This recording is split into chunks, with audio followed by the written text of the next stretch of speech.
Welcome to 5 Good Minutes. You're listening to today's inspirational message on the book of Galatians with Kurt Bjorklund. Probably the most famous portion of Galatians 6 is verses 6 through 10, where it says, "Let the one who's taught the word share all good things with the one who teaches. Do not be deceived. God is not mocked. For whatever one sows, that will he also reap. For the one who sows to his own flesh will from the flesh reap corruption, but the one who sows to the Spirit will from the Spirit reap eternal life. And let us not grow weary in doing good, for in due season we will reap if we do not give up. So then, as we have the opportunity, let us do good to everyone, especially to those who are of the household of faith." So here, once again, you have the spirit and the flesh contrasted.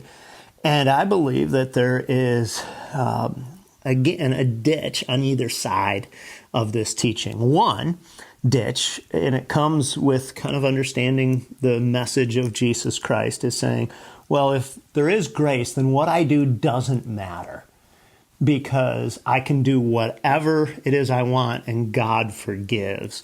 But notice the way that this is countered. Don't be deceived. God's not mocked. Whatever one sows, this he or she will also reap. For if you reap to the flesh, you'll reap flesh. If you sow to the Spirit, you'll reap from the Spirit.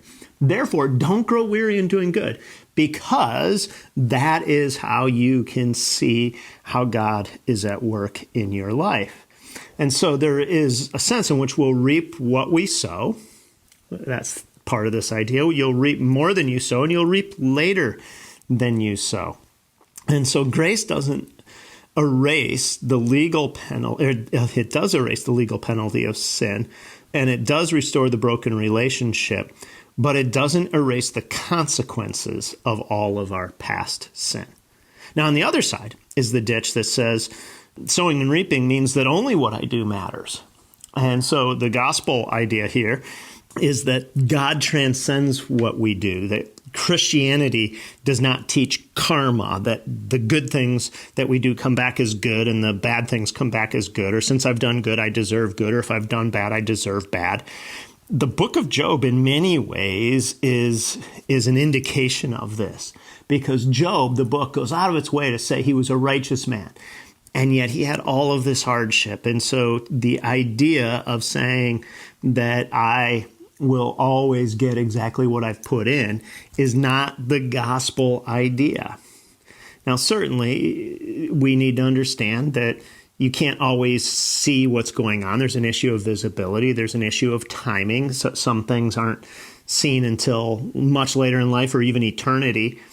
And there's the issue of unknowns, what could have been. In other words, there is a sowing and reaping function, but what's important is to not get to a place where you start to say that sowing and reaping is everything. And that's why he says, don't grow weary in doing good, for in due season we'll reap if we don't give up. So then, as we have the opportunity, let's do good to everyone, especially to those who are of the household of faith.